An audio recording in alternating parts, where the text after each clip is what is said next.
예, 본격적으로 음식료 업종에 대해서 알아보는 시간을 갖도록 하겠습니다. 박상준 키움증권 책임연구원 나오셨습니다. 예, 안녕하십니까? 네, 안녕하세요. 예, 그 음식료 업종이 코로나19 발생하고 그다음에 조금 침체됐다가 네. 한 그 9월, 8월 달 되면서부터 시장에서 가치주가 이제 각광을 받기 시작하면서 역시 이제 가치주의 또 한 축을 이 음식료가 아니냐 이런 얘기를 하면서 또 주가가 또 한 번 반전을 하고 했습니다. 네. 그래서 요걸 한번 일단 좀 여쭤보고 싶습니다. 그동안에 이제 주가가 음식료 업종 주가가 어떻게 왔는지 그다음에 앞으로 전망은 어떤지 한번 좀 말씀해 주시겠습니까?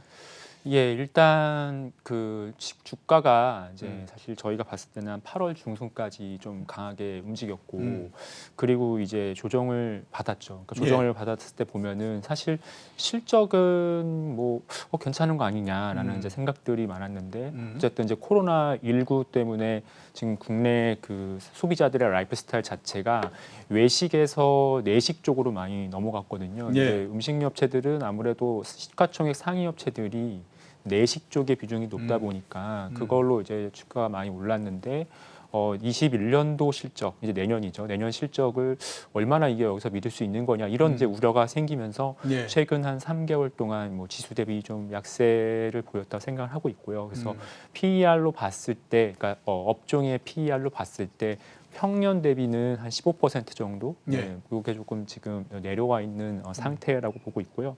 아무래도 단기적으로는 실적에 역기저가 있을 수밖에 없습니다. 특히 올해 상반기는 그 가공식품, 뭐 라면 이런 쪽에서 굉장히 식료품 사재기가 강했고 또 이제 가정에 머무는 시간이 증가하면서 외식의 어떻게 보면 소비가 내식으로 많이 넘어갔거든요. 그래서 실제 뭐 라면 같은 경우 일시적으로 두 자릿수 신장률이 나오기도 했습니다. 분기별로 좀 차이는 있지만 그래서 이제 그런 부분들이 아무래도 부담이기 때문에 내년 상반기에는 수요 측면에서의 좀 역기저 부담을 느낄 것 같고요.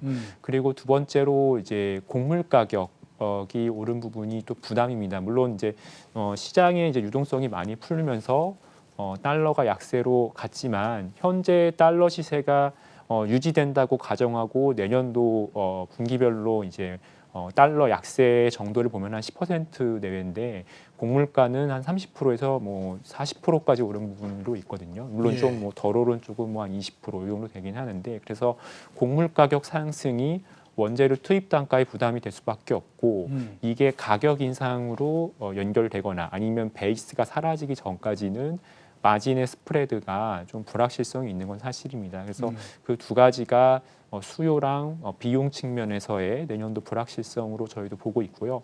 그래서 이제 저희가 보는 관점, 그러니까 음식료에서 좀 좋게 봐야 되는 쪽은 어디로 찾아야 되냐. 그러니까 결국 소업종별로 굉장히 이제 실적의 모멘텀이 다른 거고 하다 보니 이제 좋은 쪽을 찾아야 되는데 그렇게 봤을 때는 이제 내식 쪽의 비중이 높은 업체보다는 이제 외식의 채널 쪽에 좀 비중이 높은 업체들, 그쪽에서 이익이 많이 나는 업체들, 예를 들면 이제 음료 업체라든지 주류 업체, 그다음에 식자재 유통업체들 이런 업체들이 실적이 좋아질 가능성이 높다 보고 있고요.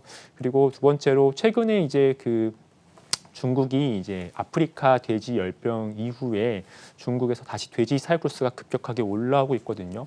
워낙 이제 돈육 가격이 높기 때문에 이 돈가를 안정시키려면은 이제 다시 돼지 이제 마리수가 늘어나야 되는 거죠. 그래야 이제 돈육의 공급량이 늘어나기 때문에 그렇게 되면은 글로벌 곡물 수요, 그다음에 사료 수요, 그다음에 사료에 들어가는 첨가제, 저희는 또 다른 말로 사료용 아미노산이라는 표현을 하는데 이쪽 업체들의 수요가 많이 좋아질 거라고 봅니다. 그래서 특히 이제 뭐 사료는 저희가 국가 간 교육이 많지 않지만 곡물하고 사료용 아미노산은 교육이 많기 때문에 국내에도 좀 투자할 수 있는 업체가 있고요. 그래서 사료용 아미노산 쪽에서는 이제 제일지당이 그래도 이제 매출 비중이 굉장히 크기 때문에 이런 회사들을 좀 눈여겨 보시면 좋지 않을까 이렇게 보고 있습니다. 예. 자, 제가 잠깐 좀 정리를 해드리게 되면 그 코로나19 본격적으로 확산되고 난 다음에 상당히 음식료에 대한 관심도가 높아지면서 우리가 밸류에이션이라고 얘기하죠. 주가에 대한 평가 자체가 상당히 올라간 부분들이 조금 부담이 된다라고 말씀을 해주셨고, 그 다음에 환율이 절상이 돼서 플러스 되는 부분들이 있지만 국제 곡물 가격이 30에서 40% 정도 상승을 했기 때문에 어차피 이익이라고 하는 것은 국제 곡물 가격과 그게과의 그 현재 팔고 있는 그 제품과의 그 가격 차이에 의해서 이루어지니까 그 면에서는 조금 그 마이너스 되는 부분들이 있고, 올해는 내식 쪽이 그 코로나19 때문에 상당히 관심을 많이 모았지만 내년도에는 아마 외식 쪽이 좀 더 관심을 모으지 않을까, 이렇게 말씀을 해 주셨습니다. 자, 그래서 한번 좀 여쭤봐야 될 것 같습니다. 내년도의 기업 실적은 지금 어떻게 될 거라고 전망을 하고 계십니까? 4분기를 포함해서. 일단은 4분기는 그 기존에 좋았던 업체들, 그러니까 내식 위주의 업체들이 비교적 그래도 견고할 겁니다. 다만 이제 그 추석 시점 차이에 따른 영업일수 감소, 그러니까 3분기에 어떻게 보면은 4분기 실적을 좀 당겨서 잡은 부분들이 있거든요. 저희가 추석이 이제 10월 첫째 주에 있다 보니까 3분기에 이제 10월 첫째 주 물량이 같이 출하되는 경향성이 강하기 때문에 3분기 실적에 좀 많이 잡혔던 부분들이 4분기에 좀 빠지는 영향, 그게 하나가 있을 것 같고, 그리고 지금 이제 이건 이제 내식 쪽은 이제 그래서 이제 그런 영향이 마이너스고, 외식 쪽에는 지금 사실 사회적 거리두기가 최근 몇 주 전부터 좀 강화됐잖아요. 그렇죠. 그리고 이제 사실 외식 수요에서 이제 12월에 계절성을 굉장히 강하게 만드는 거, 보통 이제 11월 대비 한 20% 정도 수요가 증가하는데 그것을 강하게 만드는 것은 송년회 수요입니다. 근데 저희가 지금 송년회 수요를 크게 기대하기 어렵기 때문에 4분기 실적에 대한 불확실성은 저는 비교적 높다라고 생각을 하고 있어요. 그래서 전반적인 그 섹터의 실적은 크게 좋기는 어려울 것 같고, 내년 1분기랑 2분기는 아마 내식 쪽은 이제 사실 뭐 하반기 대비 뭐 그렇게 더 나빠질 건 없겠지만 작년 상반기랑 비교해 본다면은 좀 비중 부담이 있을 거고요. 다만 이제 아까 제가 말씀드렸던 이제 음료나 그다음에 주류, 식자재 유통업체들은 이제 편의점이나 외식 채널, 그러니까 저희가 외부 활동을 많이 할수록 이제 방문이 잦아지는 그런 채널에서의 매출과 이익 비중이 꽤 높기 때문에 실적이 많이 이제 돌아서는 그런 그림이 나올 거라 보고 있고요. 사료용 아미노산은 지금 중국에서 돼지사육 주스가 계속 이제 전월 대비, 그러니까 MOM이라는 증권사에서 저희 MOM이라는 표현을 많이 하는데 전월 대비 계속 증가세가 나오고 있기 때문에 가격이나 볼륨 측면에서 굉장히 좋은 편이어서 이쪽은 좀 실적 추정치가 올라가는 그림이 좀 전개될 것으로 생각을 하고 있습니다. 예, 알겠습니다. 자, 그 한번 그 토픽을 좀 여쭤보고 싶습니다. 그 좀 전에 말씀을 해주시긴 하셨지만 그래도 한번 다시 말씀을 해주시면 아마 시청자분들께서 판단하는 데 도움이 되실 것 같거든요. 음식료주의 중에서 그 탑픽을 한번 좀 말씀해 주시겠습니까? 이제 소업종별로 봤을 때 저희가 이제 말씀드렸던 게 결국 이제 사료용 아미노산 쪽, 그리고 언택트가 완화되고 속칭 이제 컨택트로 가는 과정에서 좋아질 수 있는 음료, 그다음에 주류, 식자재 유통업체들, 이쪽을 이제 많이 눈여겨보라고 말씀을 드리고 싶고, 그렇게 본다면은 이제 제일제당이 어쨌든 사료용 아미노산 쪽에서 굉장히 이제 큰 시장 지위를 갖고 있습니다. 라이신, 그다음에 트립토판, 발린, 이게 이제 주로 양돈 사료에 좀 첨가가 되는 첨가제들인데 이쪽에서의 시장 점유율이 높기 때문에 좀 수혜를 많이 볼 수 있을 거로 보고 있고요. 그리고 이제 또 대형주 중에서는 오리온이 아무래도 이제 지금처럼 원가가 올라올 때는 영업이익률이 높은 회사들이 점유율이나 이런 측면에서 유리하기 때문에 또 중국에서 또 시장 점유율이 많이 올라왔기 때문에 그 두 회사를 대형주에서 좀 눈여겨보라고 말씀을 드리고 싶고요. 컨택트로 이제 전환이 되는 관점에서는 이제 저희 이제 음료랑 주류, 식자재 유통업체들이 있는데 이제 하이트진로가 이제 점유율이 올라가고 있고 또 시장 수요가 올해 이제 소주랑 맥주가 굉장히 안 좋았다가 내년부터 이제 반등할 가능성이 높기 때문에 이제 점유율 회복, 그다음에 이제 시장 수요 회복 관점에서 좀 관심을 가지시면 좋을 것 같고, 메일유업, 롯데칠성, CJ 프레시웨이도 전반적으로 시장 수요 회복에 그런 수혜를 많이 볼 것으로 봅니다. 특히 이제 맥주 같은 경우는 올해 거의 10% 가까이 역신장을 했고, 소주나 음료도 이제 이런 이제 편의점이나 외식 채널에서 수요가 약해지면서 수요가 약했기 때문에 매출 성장률이 안 좋거나 1+1이 많아서 이제 마진이 안 좋았던 그런 구간들이 많거든요. 그래서 내년 이제 상반기 중에 이런 것들의 이제 실적들이 좀 올라오면서 전반적인 실적 눈높이가 올라가는 그림이 예상되기 때문에 이들 업체들을 같이 눈여겨 보시면 좋지 않을까 생각하고 있습니다. 예. 대형주 중에서는 CJ 제일제당하고 오리온, 그 다음에 컨택트 전환하는 수혜주로는 하이트진료, 그 다음에 롯데칠성, 메일유업, CJ 프레시웨이 이렇게 그 추천을 해주셨습니다. 해외 국내 기업들의 해외 그 상황 상황에 대해서 좀 여쭤봐야 될 것 같은데요. 해외 영업 쪽은 지금 어떤 상태입니다. 그냥 보면은 그쪽 역시 마찬가지로 코로나19 때문에 상당히 상황이 안 좋을 걸로 그렇게 보이는데 어떤 지금 상태인 건가요?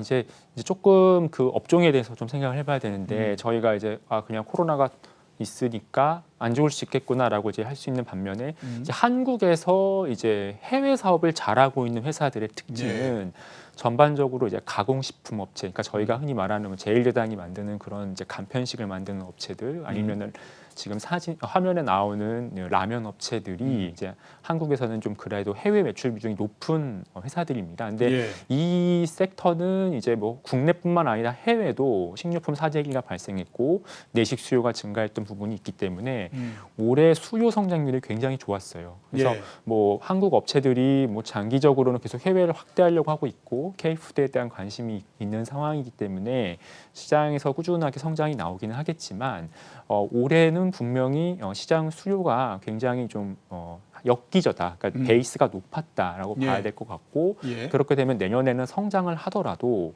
성장률은 좀 둔화되는 그림이 특히 상반기에는 저희는 이제 보여질 거라 보고 있습니다. 그래서 최근 이제 국내에서 그 라면 수출 데이터, 그러니까 관세청 수출 데이터를 보면 2분기를 정점으로 내려오고 있는 모습들이 보이고 있거든요. 그래서 이런 수요의 정상화 과정이 좀 어느 정도 되어야만 저희가 이제 주식 시장에서 이게 해외에서의 성과가 주가로 반영될 수 있는 기회들을 좀 노려볼 수 있지 않을까 이렇게 좀 보고 있습니다. 네, 알겠습니다. 자, 마지막으로 라면 한번 질문을 드리도록 하겠습니다. 아무튼 규모도 굉장히 크고 이렇기 때문에 그런데 우리나라 라면이 세계에서도 상당히 인기를 많이 모으고 있는 게 사실이지 않습니까? 라면 인기에 대한 분석하고 그다음에 앞으로 전망은 어떻게 지금 보고 계십니까?